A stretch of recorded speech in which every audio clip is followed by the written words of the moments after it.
Hey guys, Board now back with you. Hope this video finds you all well.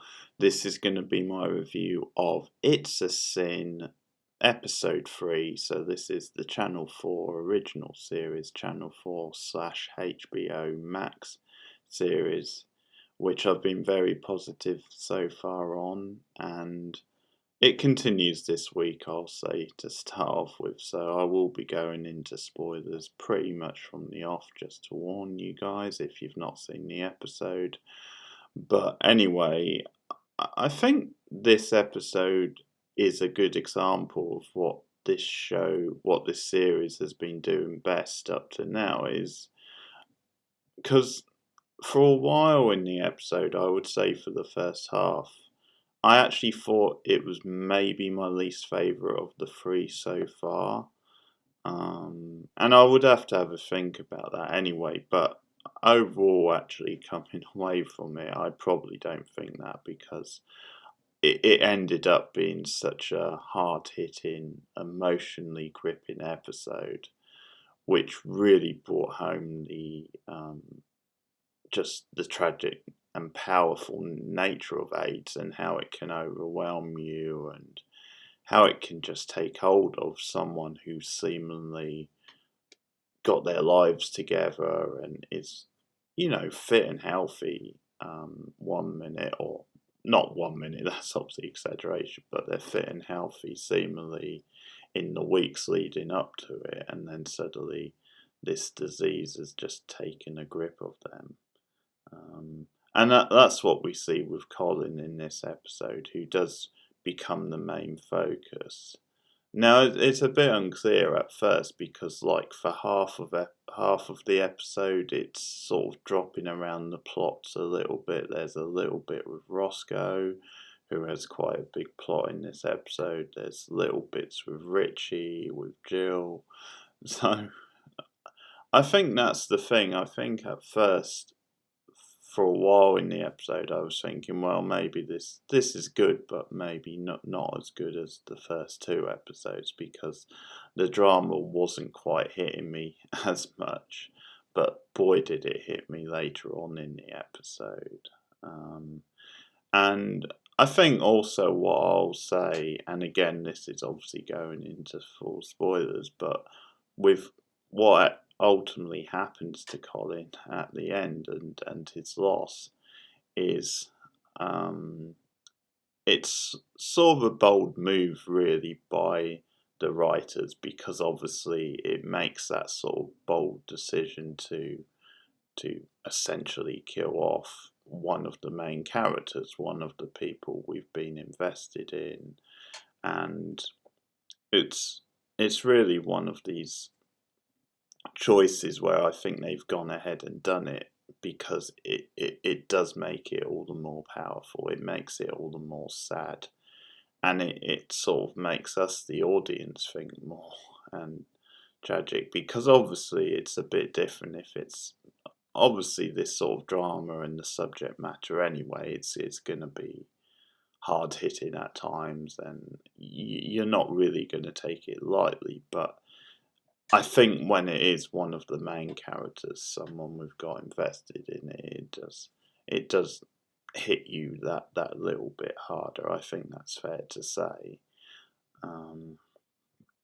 So what happens with Colin in this episode is that we get introduced to his mother. She comes down for a visit at various points, and she gets to meet the others, that Colin's friends, the main cast, and she's a really lovely, bubbly woman who immediately you sort of like. And I think, in contrast to some of the other parents or adults that we've met in this drama up to now, she is more open-minded. Because it's this episode where she sort of, I mean, it happens through what happens to Colin, but she, as soon as she knows that he's gay, she immediately doesn't judge him. She's supportive of him. She bonds really with his friends, with Jill and the rest of them. She's actually a very supportive parent figure, and it is a really likable character from the off. And I think it's another side to the just the toughness of this episode, and how hard it is to watch at times, is the effect that his condition and what's happening to him has on her. So what happens is Colin now has a new job. He works in like a printers, and it's because of obviously what happened with him being let go following his internship the previous episodes, and the whole implication behind that and why it was let go. So things seem to be going well, and then one day he just passes out randomly at work. He starts shaking and he's having an epileptic fit, and he's obviously found by someone, and they go take him into hospital, and gradually they start to learn that there's more to him, that they start to learn that he's actually got the AIDS virus, and they start talking about, and it's revealed about how you contract AIDS, and again the whole issue is brought up, and again the sort of snobbery and bigotry comes to the surface. I will say on the epilepsy side of things, then actually that scene is played very convincingly when he first collapses and he's having a fit. And I sort of learning stuff here because I didn't know that it's connected, and you can have an epileptic fit through sort of having the AIDS virus. But it might have been a coincidence, and then they sort of found out about the AIDS when I don't know, but anyway, it's sort of something I wasn't aware of, and I think the way they talk about epilepsy in this episode is that probably in the 80s at this time it wasn't so known about. You didn't really have the information. So I mean, I suffer from epilepsy. Not extreme as some. I'll say that it's not as bad, but it's something I've had all my life. But yeah, obviously in the 80s at the time, certainly based on this episode, it's something that they probably didn't know a lot about. I know at one point it gets described as electricity in the brain, like that term is thrown out there. But yeah, suddenly the Colin plot becomes the focus of the episode, where this thing hits him and we realise then he's actually got the AIDS, and he quite quickly deteriorates, which is very hard to watch, and very very tough for his mother, who's a very sympathetic, as I said, likeable figure. And we again, as I said, see the sort of snobbery, bigotry, where at one point, because he's gone back home for the holidays, and they see like the local doctors in Wales, and they initially just kind of lock him up in a room where he can't see anyone and no one can come in, and basically it's again the same sort of treatment as we've seen other characters have in the series. And yeah, it's like they're trying to get him released basically. And so at one point, one of the senior doctor is saying to Colin's mother, saying, this really isn't our fault. I mean, because he says then he got it through having with sex with another man. That's how you sort of get the virus, and he's very sort of cold and dismissive. Sort of says at one point, "This isn't our fault. It's if he went down that deviant path, then that's kind of on him." And it's just an awful, like, callous thing to say. But what happens is then Jill and Ash at one point, who are very supportive and going to see Colin and everything, they sort of rally behind, and they actually get some money together for like a human rights lawyer to represent him. And you have this scene where they get hold of one, they go and see her.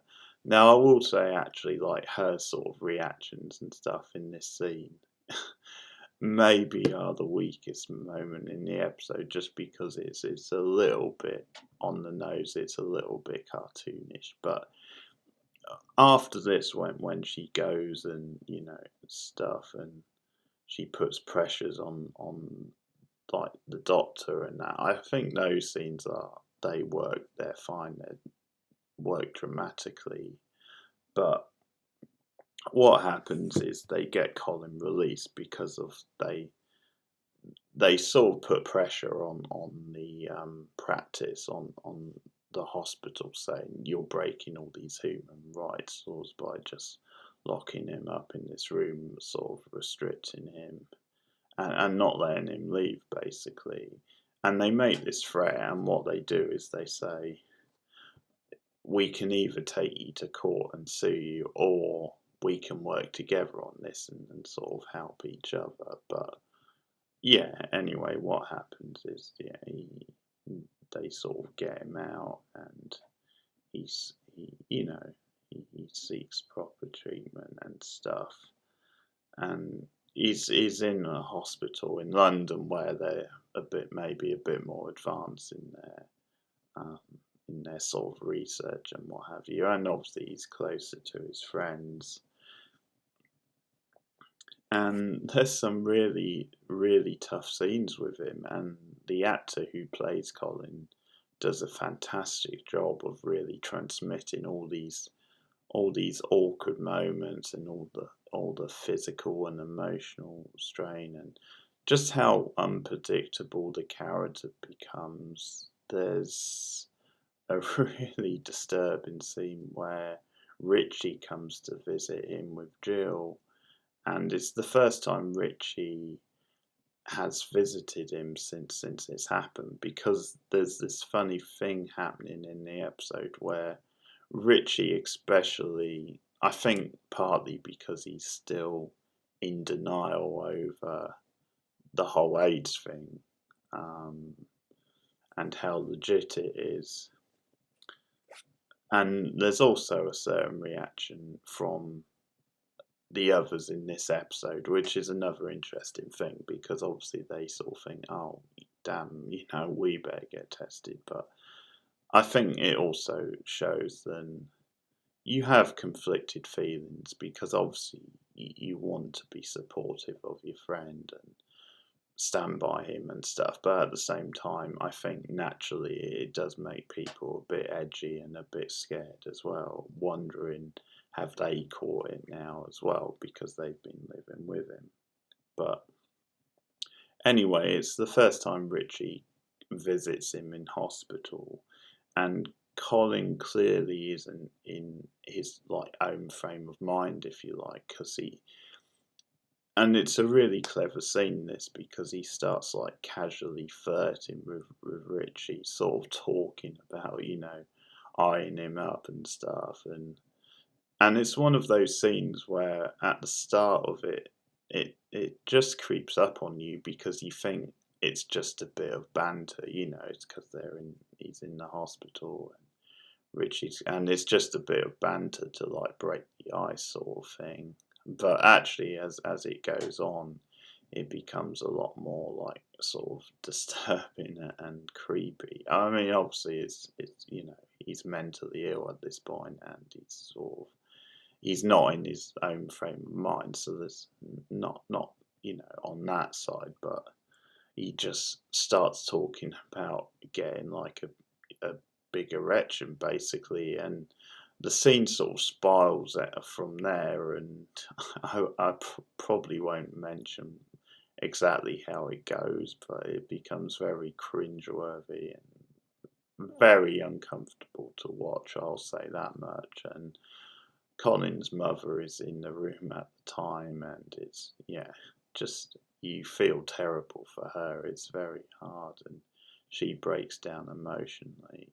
But it's one of those really cleverly played scenes where it makes that transition slowly. It does kind of creep up from you. It's like at first you think, oh, it's just banter sort of thing. It's a more light-hearted type scene, but then it slowly takes a turn, and it's powerful stuff. And yeah, eventually they get the news. They get Drill answers the phone, and they find out that Colin has passed, and it's really emotional. Mm. And I like the sense of that, the sense of them just constantly waiting by the phone, or every time the phone rings, immediately one of them will like go and grab it and be fast. And it's just that anticipation because they know he's in such a bad way. And it it must get to a stage with someone in that sort of condition where it's a case of when rather than if they all pass. So very, very well played, very powerful stuff. Um, and I think, as I said, because it's Colin, someone you're invested in, it kind of hits home even more. And I think because he kind of experienced it a little bit with the Neil Patrick Harris character in the first episode, and that was kind of the way the drama introduced, the virus. I think that sort of is something quite profound about that. Then ultimately Colin got it. The other big point that comes out about what happens to Colin is because Richie is kind of putting this thing out there. Then he thought Colin was a virgin, and he'd never gone with any guys because. And that's an interesting point because actually, up to now in the drama, you haven't actually seen him go with any guys. Certainly not like having sex with them. Obviously, you've seen guys kind of come on to him, but you never actually got the impression he actually had sex with anyone. And then it's revealed. They show you a flashback, and it's actually it's the son of the family of the couple who put him up when he first came to London. The one, because Colin mentions at one point about the guy in the football jersey and that he took an attraction to him, and they show you actually like in flashback then there was this stuff going on, this sort of flirtation between them, and we see them having sex, and they kind of did it when they obviously were away for the weekend or something. But it's kind of a rough type relationship as well because he's almost like demeaning Colin like as he's having sex with him. But I think it's obviously an important point in the drama because it's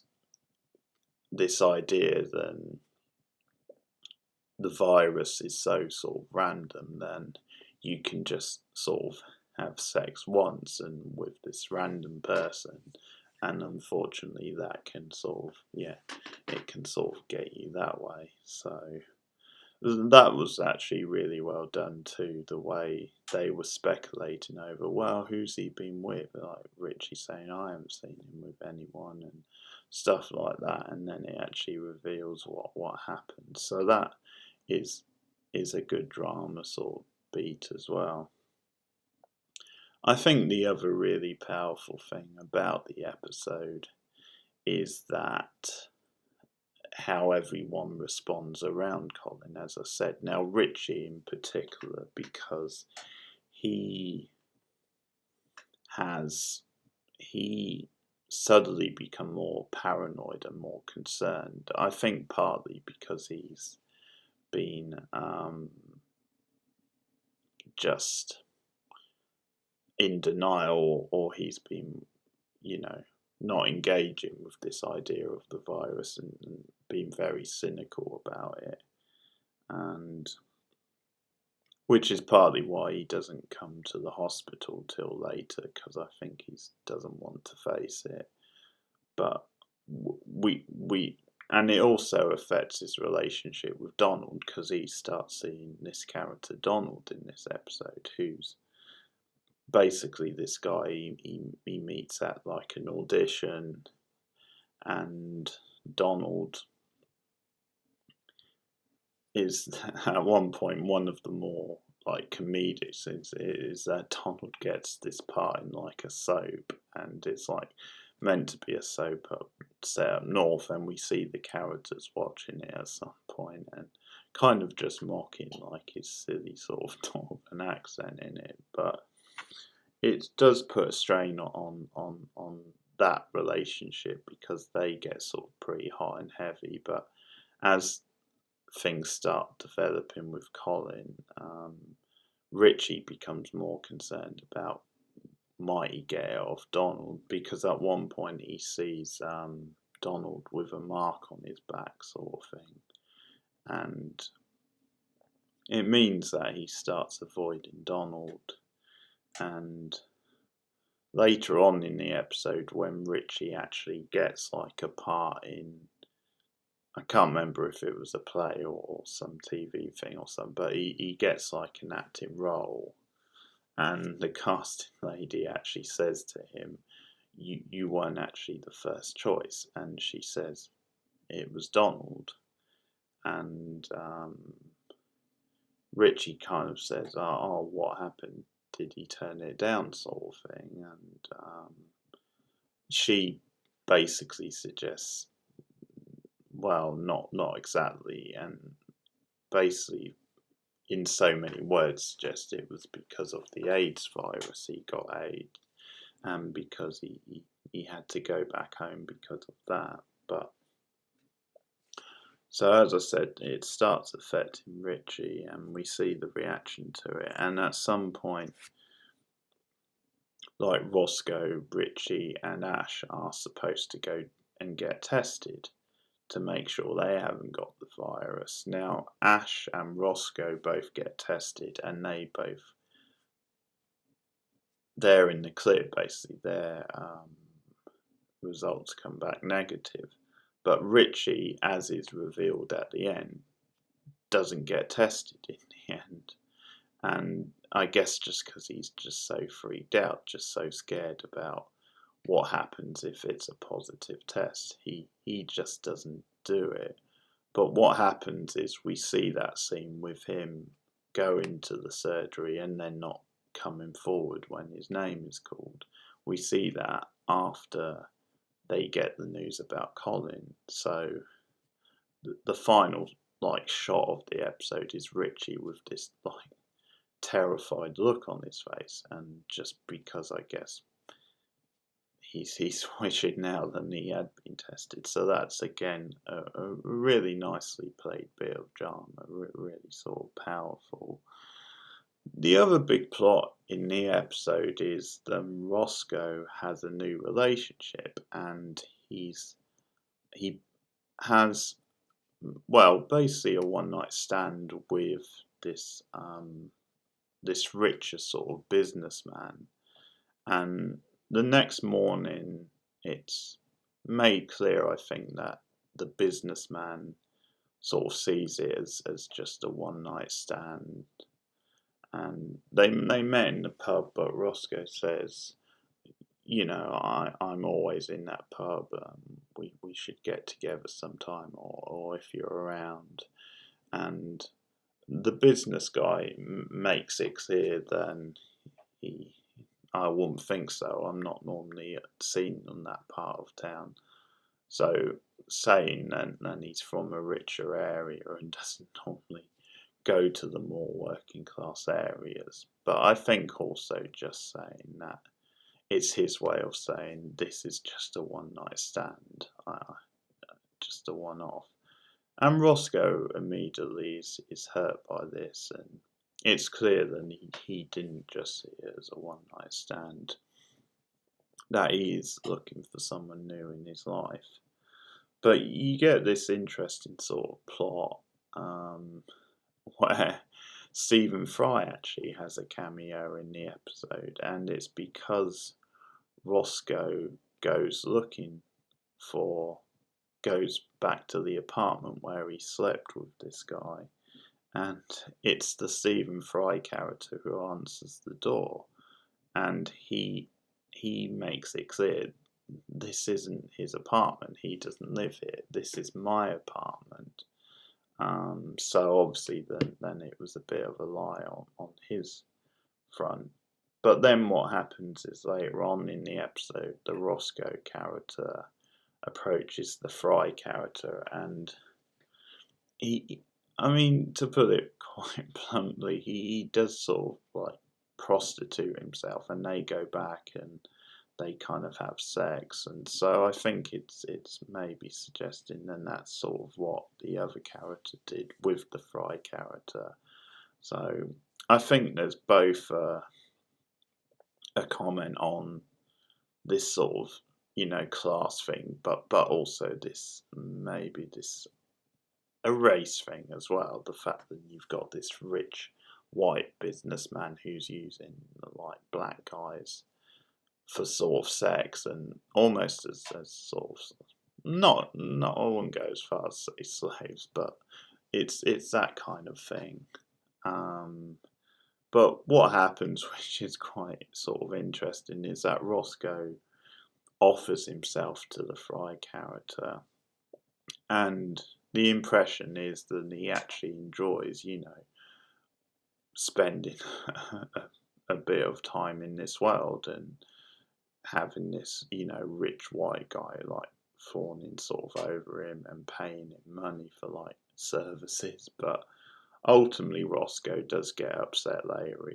We see him sort of crying on his own. So ultimately, it's probably not the best mood for him, and we see that maybe he is a bit detached and in want of like some love and a proper relationship. So that's the other like main plot of the episode, really. So, and Jill's working in a like AIDS help centre, like a man in the phone. So anyone who wants advice. So that's a good character beat for her as well, I think, continuing on her sort of path. So really good stuff again. Obviously, the stuff with Colin really standing out.